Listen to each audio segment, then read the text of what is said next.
أعوذ بالله من الشيطان الرجيم. بسم الله الرحمن الرحيم. اللہ پاک نے انہیں اپنی نظروں سے گرا دیا ہے، اپنی رحمت سے انہیں دور کر دیا ہے. لعنہم اللہ فی الدنیا والآخرہ، اور انہیں بہت ذلیل کرنے والا عذاب دیا جائے گا اور اللہ کی رحمت سے انہیں دور رکھا جائے گا. حالانکہ میں ہی زمانہ ہوں، اقلب اللیل والنہار، دن رات کو میں ہی گھماتا پھراتا رہتا ہوں. رسول اللہ صلی اللہ علیہ وسلم کو ایذا دینا یا ایمان والوں کو ایذا دینا، یہ بھی گویا اللہ کو ایذا دینا ہے. اور کئی عورتوں کی عزتوں کو تار تار کر کے پھر ان کے جسموں کے ٹکڑے ٹکڑے کر کے نہروں میں بہا دیا جاتا. السلام علیکم ورحمۃ اللہ وبرکاتہ. سورۃ الاحزاب آیت نمبر 57. ان الحمد للہ والصلاة والسلام علی رسول اللہ اما بعد. اعوذ باللہ السمیع العلیم من الشیطان الرجیم من ہمزہ ونفخہ ونفثہ. ان الذین یؤذون اللہ ورسولہ لعنہم اللہ فی الدنیا والآخرہ لعنہم اللہ فی الدنیا والآخرۃ وأعد لهم عذابا مہینا. والذین یؤذون المؤمنین والمؤمنات بغیر ما اکتسبوا فقد احتملوا بہتانا واثما مبینا. یا ایہا النبی قل لأزواجک وبناتک ونساء المؤمنین یدنین علیہن من جلابیبہن یدنین علیہن من جلابیبہن ذلك أدنى أن يعرفن فلا يؤذين وكان الله غفورا رحيما. گزشتہ آیات میں پیارے نبی جناب محمد رسول اللہ صلی اللہ علیہ وسلم کی مدح و سرائی کا تذکرہ تھا. اب پیارے نبی صلی اللہ علیہ وسلم کا اللہ رب العزت اپنے پاس اپنے مقرب فرشتوں میں بھی تذکرہ فرماتے ہیں اور ان پر اللہ پاک اپنی رحمتیں بھی نازل فرماتے ہیں. اور اللہ کے مقرر کردہ فرشتے وہ پیارے نبی صلی اللہ علیہ وسلم کے لیے رحمت اور برکت کی دعا بھی کرتے ہیں، کیونکہ جب فرشتوں کے لیے صلات بھیجنے کا ذکر آئے، انسانوں کے لیے صلات بھیجنے کا ذکر آئے، درود و سلام بھیجنے کا ذکر آئے، تو اس سے مراد ہے دعا کرنا، اللہ سے دعا کرنا کہ یا اللہ رحمت فرما دے، رحمتوں کا نزول فرما دے، یا اللہ درجات بلند کر دے. اور جب اللہ پاک درود و سلام بھیجتے ہیں تو اس کا مطلب یہ ہوتا ہے کہ اللہ پاک تو کسی سے دعا نہیں نہ کریں گے، اللہ پاک تو خود رحمتوں اور برکتوں اور سعادتوں اور ساری نعمتوں کے مالک ہیں. تو اللہ پاک کے درود بھیجنے کا مطلب یہ ہوا کہ اللہ پاک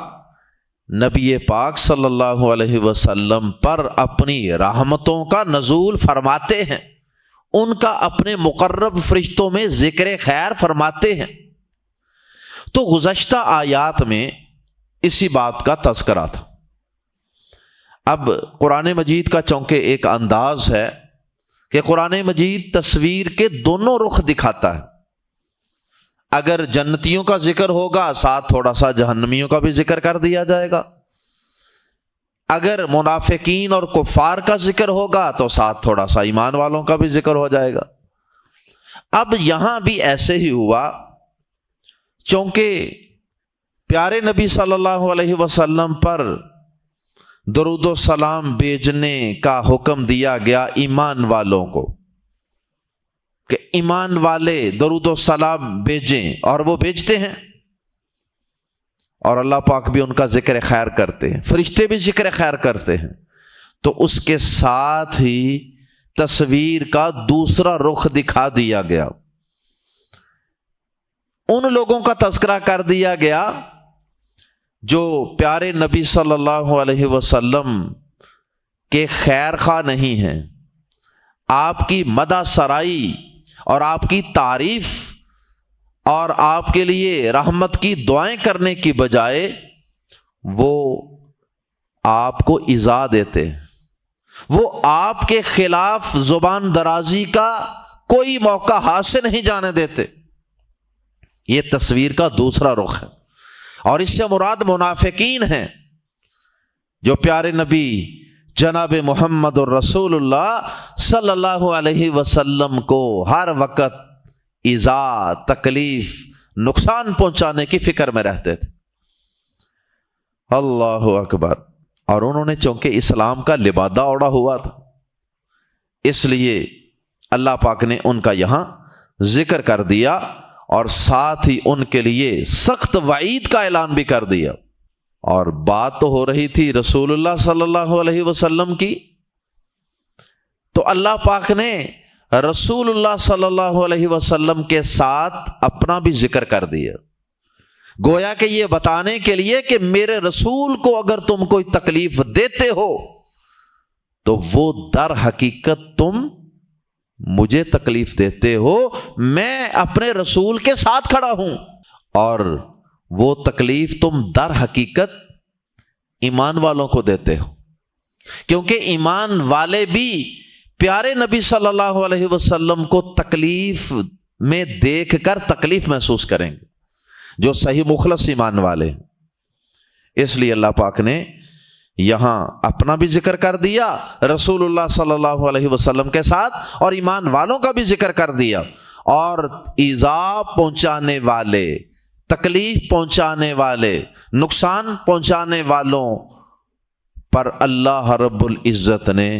سخت وعید کا نزول بھی فرمایا، ان پر دنیا اور آخرت میں لعنت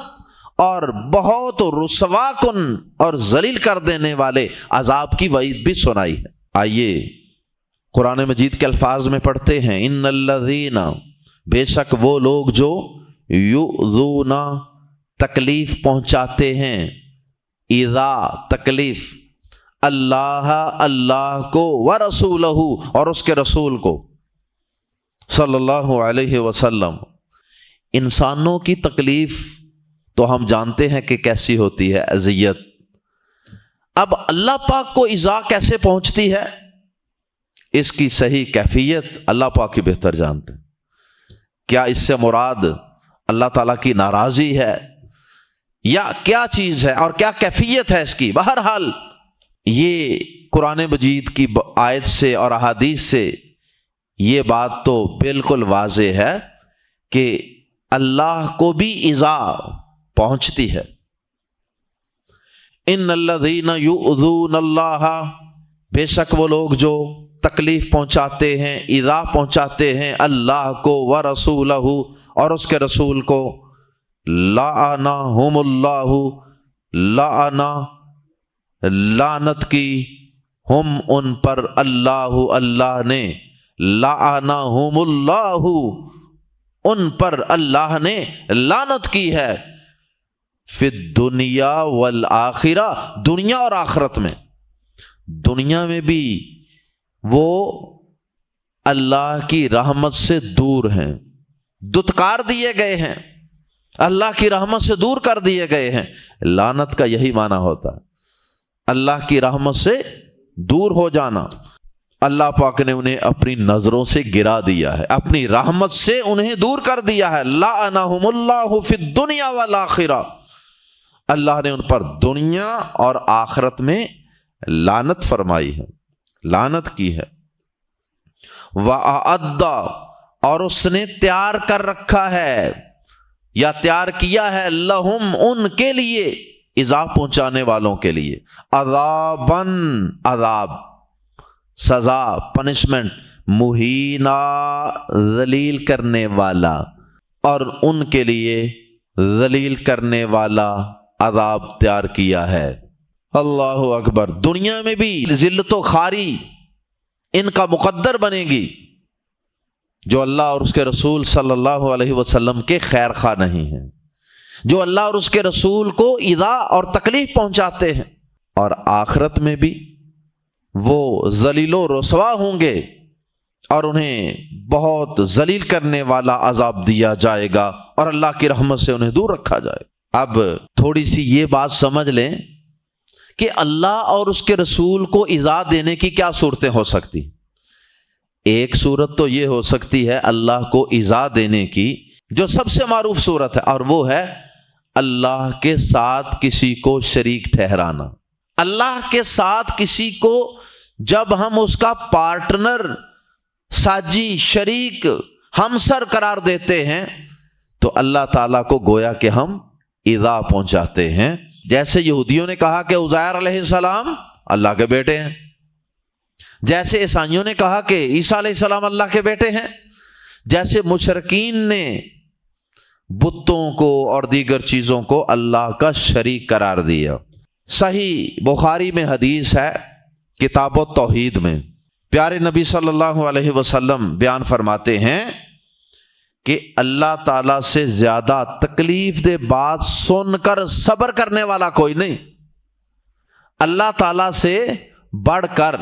کوئی بھی نہیں ہے جو کسی تکلیف دہ بات کو سن کر صبر کرے، برداشت کرے۔ اور آگے پھر اللہ پاک نے اس کی وضاحت فرمائی کہ وہ تکلیف دہ بات اللہ تعالیٰ کے لیے کیا ہو سکتی ہے۔ فرمایا کہ یدعون لہ الولد، اس کے لیے اولاد قرار دیتے ہیں، اس کے باوجود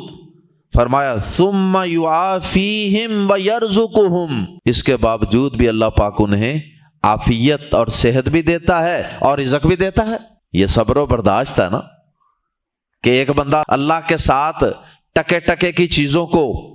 اللہ کی مخلوق میں سے انتہائی کمزور چیزوں کو اللہ کا شریک قرار دے، اللہ کے اختیارات میں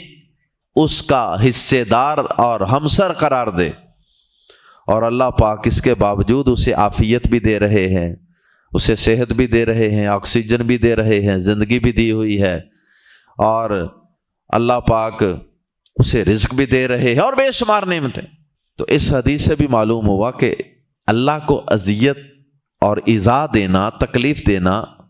اس کی سب سے پہلی صورت کیا ہے؟ اللہ کے ساتھ کسی کو شریک قرار دینا، اللہ کے ساتھ کسی کو شریک بنانا۔ اور اسی طرح صحیح مسلم میں حدیث ہے، پیارے نبی صلی اللہ علیہ وسلم فرماتے ہیں کہ اللہ پاک فرماتے ہیں یؤذینی ابن آدم، ابن آدم مجھے ایذا دیتا ہے، ابن آدم مجھے تکلیف دیتا ہے۔ یسب الدہر، وہ کس طرح کہ وہ زمانے کو برا بلا کہتا ہے، زمانے کو گالی دیتا ہے، زمانہ برا ہے۔ وَأَنَا الدَّهْرُ، حالانکہ میں ہی زمانہ ہوں۔ اقلب اللیل والنہار، دن رات کو میں ہی گھماتا پھراتا رہتا ہوں۔ یہ وقت، یہ زمانہ، یہ دہر، یہ تو میرے ہاتھ میں ہے۔ تو زمانہ تو میں خود ہی ہوں، مطلب کہ زمانہ تو میرا ہی پیدا کیا ہوا ہے نا۔ تو زمانے میں تو کوئی برائی نہیں ہوتی، لوگوں میں برائی ہوتی ہے جو کسی دور میں موجود ہوتے ہیں۔ تو یہاں اس حدیث میں بھی اللہ پاک نے اپنے لیے کیا لفظ استعمال کیا؟ یؤذینی، کہ مجھے اذا دیتا ہے ابن آدم، آدم کا بیٹا۔ اللہ اکبر۔ اسی طرح اللہ تعالیٰ کو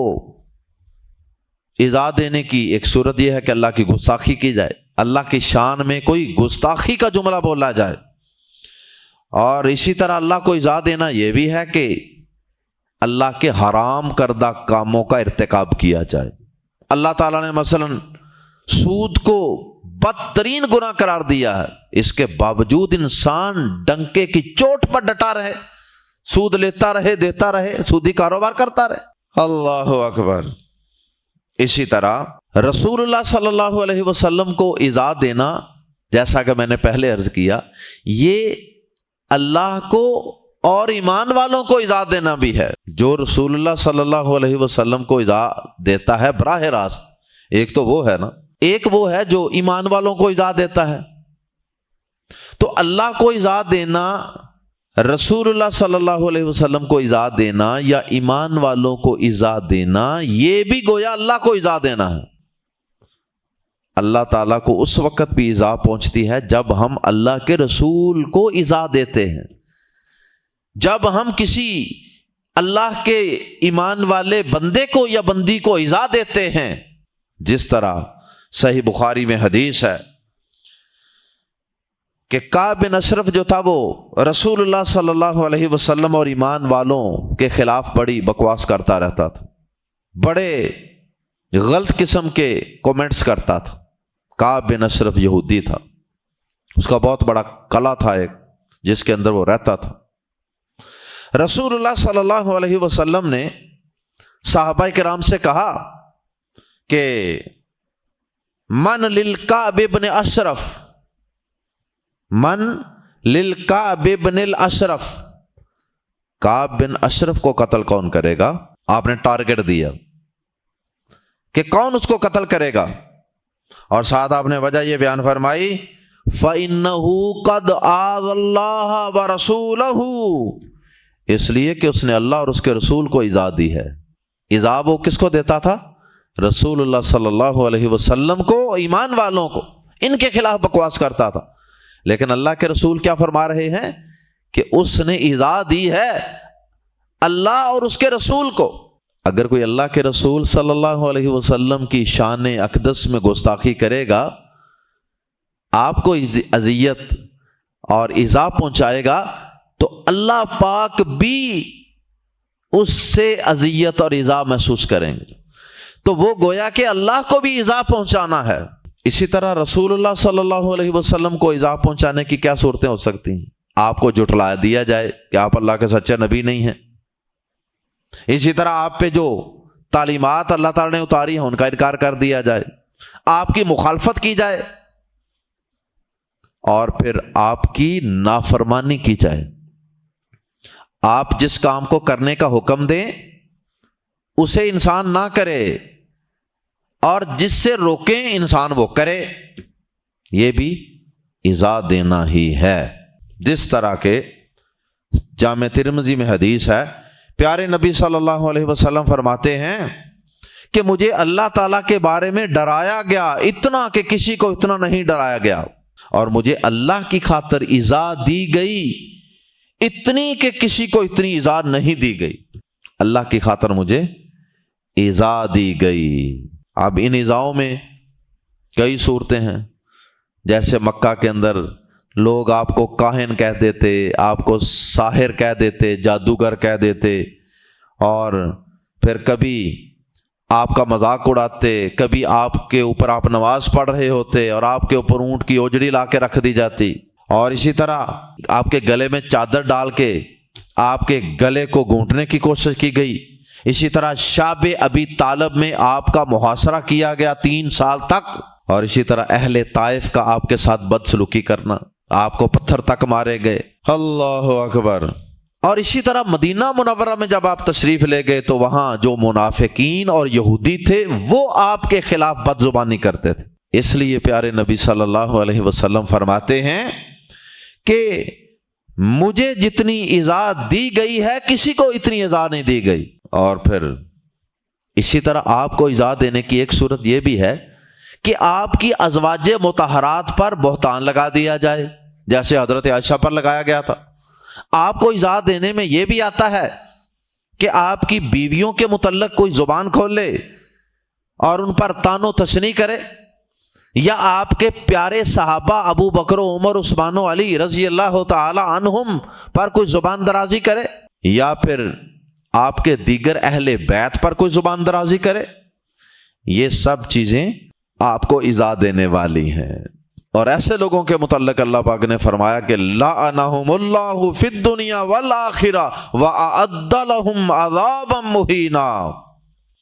دنیا اور آخرت میں اللہ کی ان پر لعنت ہے اور ان کے لیے اس نے ذلیل کرنے والا عذاب تیار کر رکھا ہے۔ اس کے بعد ایمان والوں کو ایذا دینے کا تذکرہ فرمایا، والذین، اور جو لوگ یؤذون المؤمنین، تکلیف دیتے ہیں ایمان والے مردوں کو، والمؤمنات، اور ایمان والی عورتوں کو، بغیر، بغیر، ما کے یا کسی، اکتسبو، انہوں نے کمایا، بغیر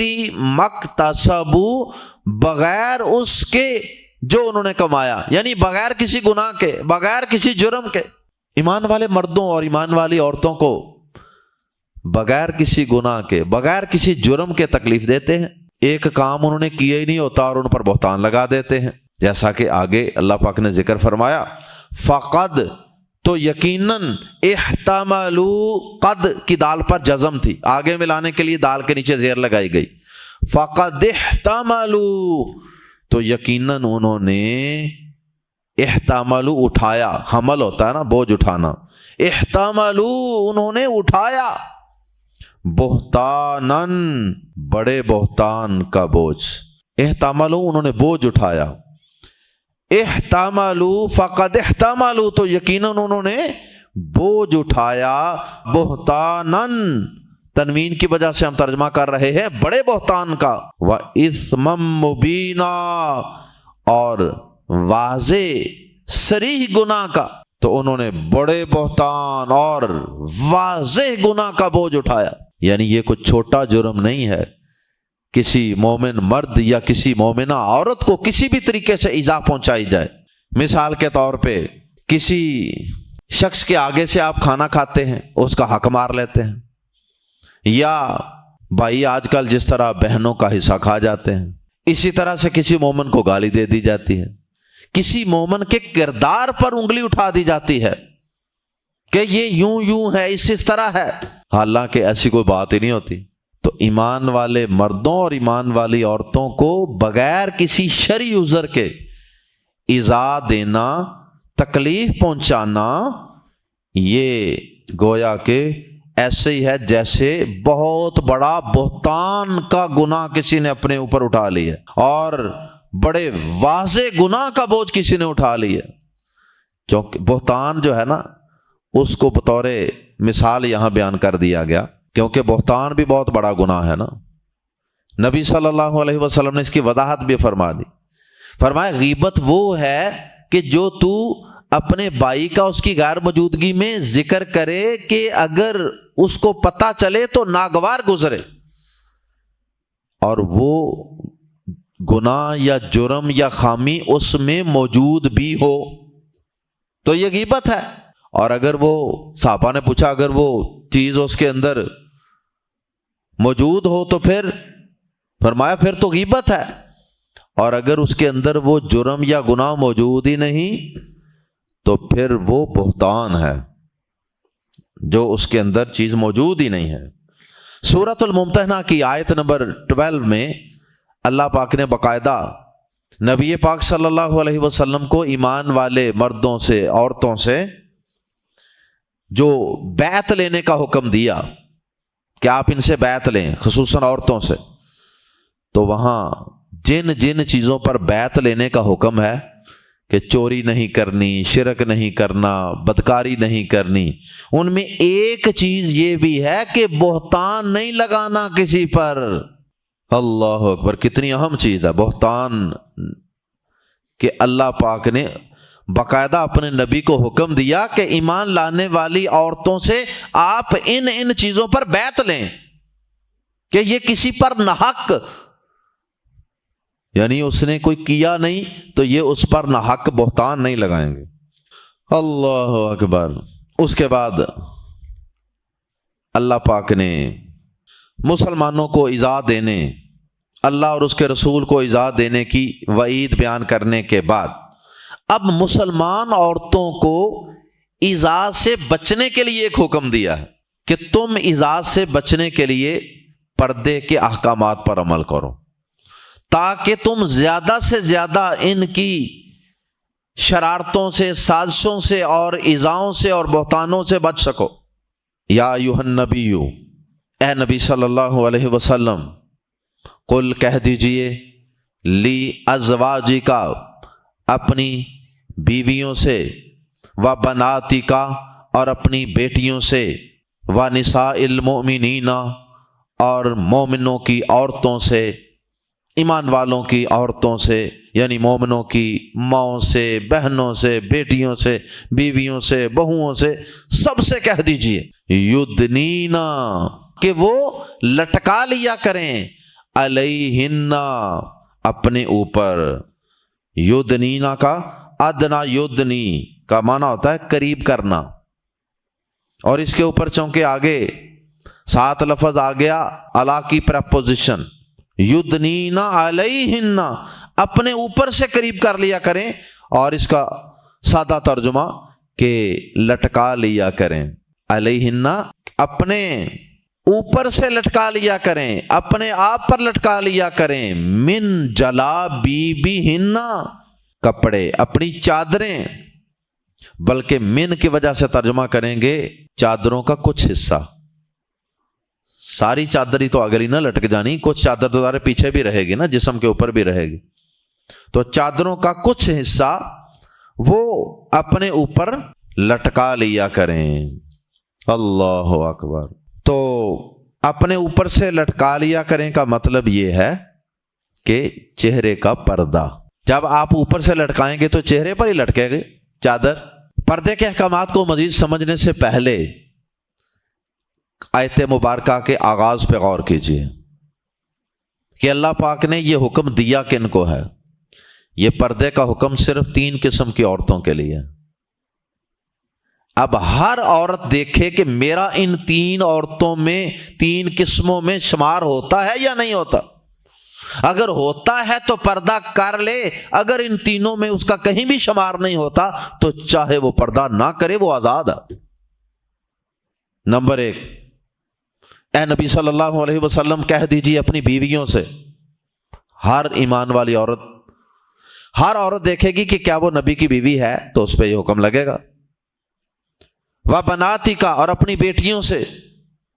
ہر عورت دیکھے گی کہ وہ نبی کی بیٹی ہے کہ نہیں، فاطمہ، زینب، رقیہ، ام کلثوم، اور اگر ان دونوں میں شمار نہیں، اور یقیناً آج کل کی عورتوں کا تو ان میں شمار نہیں ہے، تو پھر تیسری قسم میں دیکھ لیں، وَنِسَاءِ الْمُؤْمِنِينَ، اور ایمان والوں کی عورتوں سے۔ اگر کوئی عورت یہ سمجھتی ہے میں نہ نبی کی بیوی ہوں، نہ نبی کی بیٹی ہوں، اور نہ ہی میں ایمان والوں کی بہو، بیٹی، بہن ہوں، بلکہ میرا ایمان والوں سے کوئی تعلق ہی نہیں ہے، تو ٹھیک ہے، پھر وہ پردہ نہ کرے، پھر اسے چادر لٹکانے کی، چہرہ چھپانے کی کوئی ضرورت نہیں ہے، پھر وہ ایمان والوں کی بیٹی نہیں تو پھر وہ کسی شیطان کی بیٹی ہوگی جس کو پردہ کرنے کی ضرورت ہی نہیں ہے۔ اور اس کے بعد یہاں پر ضمناً یہ بات بھی سمجھ لیں، وَبَنَاتِكَ، اپنی بیٹیوں سے، بنات جمع کا لفظ ہے۔ یہاں سے اہل علم نے یہ نقطہ بھی نکالا ہے کہ پیارے نبی صلی اللہ علیہ وسلم کی یہ پکی بات ہے کہ بنات کا لفظ 2 سے زیادہ، 3، 4، 5 کے لیے استعمال ہوتا ہے، تو اس کا مطلب اللہ کے نبی کی بیٹی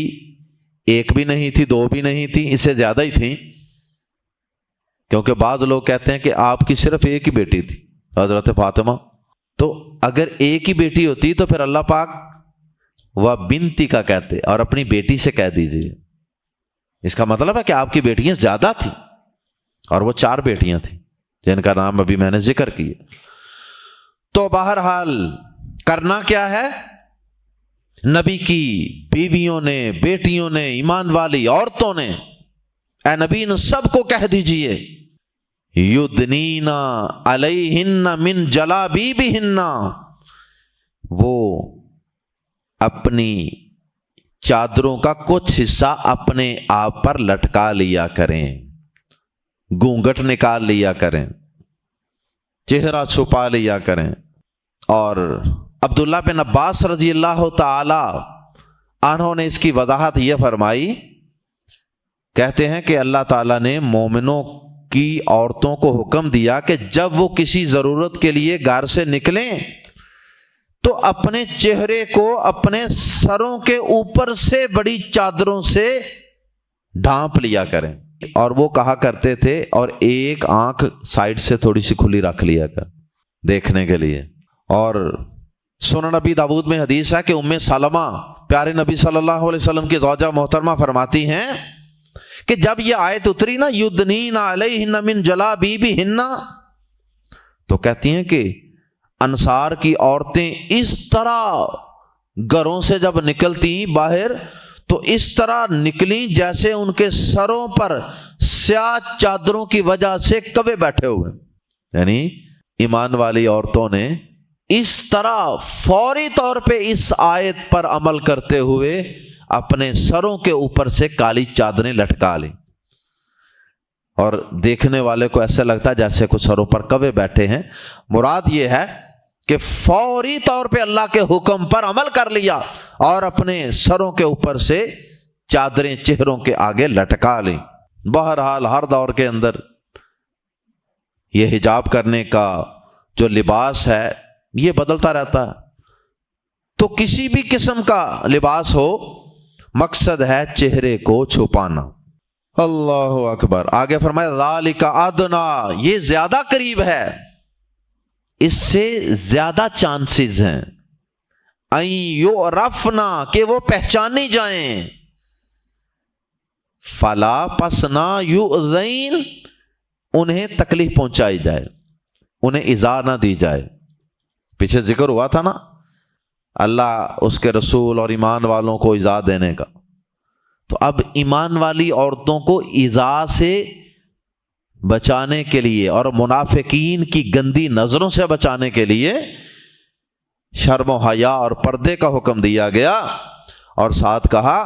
کہ یہ زیادہ قریب ہے کہ وہ پہچانی جائیں، پس انہیں تکلیف نہ پہنچائی جائے۔ پہچانی جائیں سے کیا مراد ہے؟ پہچانی جائیں سے مراد یہ نہیں کہ ان کی شکلوں کا پتہ چل جائے فلاں کی بیٹی ہے یہ فلاں کی بہن ہے، یہ نہیں مراد۔ مراد یہ ہے کہ وہ پہچانی جائیں کہ یہ شرم و حیا والی باوقار عورت ہے، اور اس کے دل کے اندر کوئی کسی مرد کے لیے کوئی نرمی نہیں ہے، کوئی اس کے دل کے اندر کوئی بدکاری کا خیال نہیں ہے، یہ ہمارے والی عورت نہیں ہے۔ بدکار لوگ یہ سمجھ جائیں۔ صاف سی بات ہے کہ ایک عورت جو بن ٹھن کے، بن سنور کے، خوشبو پرفیوم لگا کے، اور جتنی وہ حقیقت میں خوبصورت ہے اس سے کئی گنا وہ مصنوعی طور پہ خوبصورت ہو کر اپنے حسن میں مزید اضافہ کر کے بغیر پردے کے ننگے منہ جب وہ بازاروں میں، دکانوں میں، محفلوں میں، شادیوں میں، بیاہوں میں نکلے گی تو کیا ہوگا؟ جو منافقین ہیں اور جو گندی سوچ کے، بدکاری کی سوچ کے مالک مرد ہیں، وہ سمجھ جائیں گے کہ یہ کوئی منڈی کا مال ہی ہے، اس کے ساتھ کوئی اللہ محفوظ فرمائے بات بن سکتی ہے، بات چل سکتی ہے، یہ ہمارے جال میں پھنس سکتی ہے، کیونکہ یہ تو خود بن سنور کے ہمارے سامنے آ رہی ہے، اس کا مطلب ہے دال میں کچھ کالا کالا ہے۔ تو عورت اپنی چال ڈال سے، اپنے لباس سے، اپنے حجاب سے اور اپنی گفتگو کے انداز سے ان ساری چیزوں سے پہچانی جاتی ہے۔ اور اگر کوئی عورت یہ اللہ کا حکم پورا نہیں کرے گی، اس پہ عمل نہیں کرے گی، تو پھر وہ چھیڑی جائے گی، پھر اسے ایذا دی جائے گی، پھر اس کے ساتھ اللہ محفوظ فرمائے گینگ ریپ بھی ہوگا، پھر اس کے ساتھ 5-5 10-10 مرد بھی ایک عورت کے ساتھ اجتماعی طور پہ بدکاریاں کریں گے، اور پھر کئی عورتیں اغوا کر لی جائیں گی، اور کئی عورتوں کی عزتوں کو تار تار کر کے پھر ان کے جسموں کے ٹکڑے ٹکڑے کر کے نہروں میں بہا دیا جاتا۔ یہ سب نتیجے کس چیز کے ہیں؟ اللہ کا حکم نہ ماننے کے، اور اللہ کو اپنا خیر خواہ نہ سمجھنے کے یہ نتیجے ہیں۔ جن عورتوں نے اللہ کو اپنا خیر خواہ سمجھ لیا، ہمارا رب ہمارا سب سے بڑا ویل وشر ہے، ان عورتوں نے تو اپنے آپ کو حجاب میں لپیٹ لیا، اور جنہوں نے ایسا نہیں کیا اس کے نتائج آئے روز۔ کبھی کسی عورت کی فلاں جگہ سے کھیت سے ڈیڈ باڈی ملی ہے نامعلوم عورت کی، کبھی کسی نہر سے ڈیڈ باڈی مل رہی ہے، کبھی کسی ہاسٹل سے، کبھی کسی ہاسٹل کی چھت سے بچی نیچے چھلانگ لگا کر خودکشی کر لیتی ہے، کیونکہ ان کے ساتھ ایسا کچھ ہوا ہوتا ہے۔ اور کبھی یونیورسٹیوں کے اندر تعلیم کے نام پہ، پڑھنے پڑھانے کے نام پہ بڑے بڑے سکینڈل سامنے آتے ہیں بچیوں کے، اور کبھی نازیبا ویڈیوز بنا لی جاتی ہیں، اور پھر بچیوں کو اور عورتوں کو بلیک میل کیا جاتا ہے۔ یہ سب نتائج ہیں اللہ کا حکم نہ ماننے کے اور پردہ نہ کرنے کے۔ وَكَانَ اللَّهُ، اور ہمیشہ سے ہے اللہ، غفوراً، بے حد بخشنے والا، رحیما، نہایت رحم والا۔ اگر اس سے پہلے کسی نے اللہ کا یہ حکم پورا نہیں کیا تو کوئی بات نہیں، آگے سے اللہ سے معافی مانگ لیں، توبہ کر لیں، اپنا رویہ بدل لیں، اللہ تعالیٰ بہت معاف کرنے والا، نہایت رحم والا ہے۔ اس کا یہ مطلب ہرگز نہیں ہے کہ اگر پردہ نہ بھی کرو، میرا حکم نہ بھی مانو تو میں بڑا معاف کرنے والا، نہیں۔ اس کا یہ مطلب ہے کہ اگر اس حکم کے عمل کرنے میں تم سے نہ جاننے میں، غفلت میں، شیطان کے بہکاوے میں آ کر کچھ سستی کوتاہی ہوئی تو اب بھی اللہ کی طرف پلٹ آؤ، حجاب اور پردے کی طرف پلٹ آؤ، شرم و حیا والی زندگی کی طرف، عفت و عصمت والی زندگی کی طرف پلٹ آؤ، اس لیے کہ اللہ ہمیشہ سے بہت معاف کرنے والا، نہایت رحم کرنے والا ہے۔ اللہ تعالی ہم سب کو اپنی حفاظت میں رکھے۔ اللہ تعالی امت مسلمہ کی سب بیٹیوں کی، بہنوں کی، بہوؤں کی، سب کی عزتوں کو اپنی حفاظت میں رکھے، اور سب کو شرم و حیا والا، حجاب والا لباس اوڑھنے کی توفیق عطا فرمائے۔ سبحانک اللہم وبحمدک، اشہد ان لا الہ الا انت، استغفرک واتوب الیک۔